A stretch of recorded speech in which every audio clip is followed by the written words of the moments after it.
yang kita nak supaya kita kenal seperti mana Sayyidina Bilal bin Rabah kenal Rasulullah sallallahu alaihi wasallam. Selepas kewafatan Rasulullah sallallahu alaihi wasallam, Sayyidina Bilal hijrah ke Syam. Tak gamak, tak tega untuk duduk terus azan, kerana selepas azan dia akan pergi ketuk pintu Rasulullah, sebab Raudah tempat Rasulullah duduk tu dengan masjid dekat. Selepas azan dia akan ketuk pintu. Tetapi bila Rasulullah dah wafat, tak tega duduk. Ya, begitulah Sayyidina Bilal hijrah terus Syam. Kemudian setelah berapa lama mimpi, kenapa kata Rasulullah kau tak ziarah aku? Ya. Sayyidina Bilal pergi, dan bila pergi orang minta dia azan. Dia azan. Semua sahabat-sahabat minta, dia tak boleh. Dia tak mau.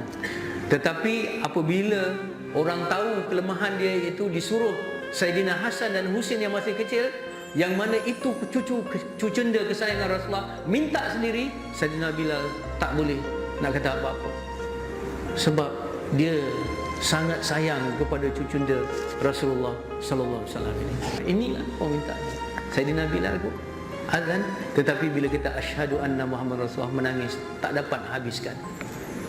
Dan waktu mendengar azan itu seluruh Madinah menangis. Kenapa? Orang yang ada, perempuan-perempuan yang duduk di dalam rumah, terbayang kenangan mereka bersama dengan Rasulullah. Sahabat-sahabat terkenang apa yang berlaku pada Rasulullah. Janda yang pernah dibantu oleh Rasulullah, anak yatim yang pernah diusap rambutnya oleh Rasulullah, mereka yang pernah luka bersama, berjuang bersama Rasulullah, mereka yang pernah membela, mereka yang pernah duduk dalam majlis Rasulullah, semua terkenang peristiwa itu, mengimbau kembali, dan mereka menangis. Inilah yang dikatakan ma'rifah, kenal dengan hati.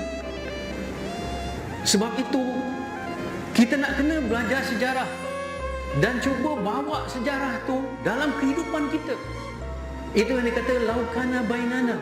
Seandainya Rasulullah berada bersama kita dalam majlis ni, macam mana kita behave, macam mana kita berkelakuan. Ya? Ini sukar. Sebab itu para ulama mengatakan, ada para ulama yang tak kata laukana, tidak.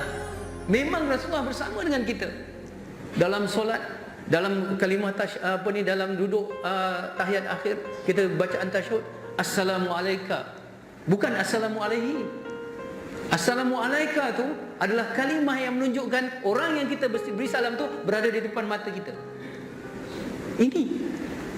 Jadi nak rasakan bagaimana Rasulullah berkeadaan dalam keadaan ini.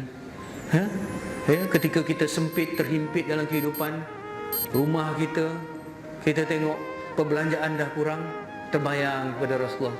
Rasulullah bertanya kepada isterinya, ada apa hari ini nak makan? Tak ada apa-apa, kita puasa. 3 hari biasa, dapur rumah Rasulullah tak berasa. Oh, kita dapat bonus, kita dapat keuntungan yang banyak. Terbayang Rasulullah ketika dia mendapat ghanimah, ketika dapat hadiah, habis perbelanjaannya diberikan. Ketika kita dapat nikmat, satu ketika bagaimana orang memberi kepada Siti Aisyah seekor kambing, dah siap dah, bersih untuk dimasak. Siti Aisyah bagi semua kambing tu kepada orang lain kecuali bahagian kaki, kerana Rasulullah suka makan kambing di bahagian kaki. Kemudian ketika Rasulullah bersama dengan Siti Aisyah, Siti Aisyah kata, tadi seekor kambing dah bagi, saya dah bagi semua kecuali bahagian kaki yang diberikan untuk kamu. Apa komentar Rasulullah? Apa respon Rasulullah?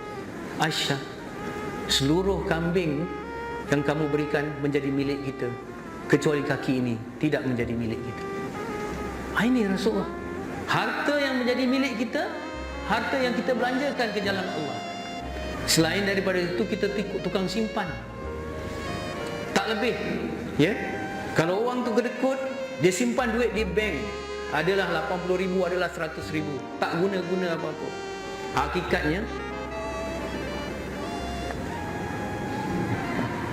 Hakikatnya sama je dengan tukang jaga bank. Tukang jaga bank tunggu kat situ, dia tunggu, duit dia bukan punya.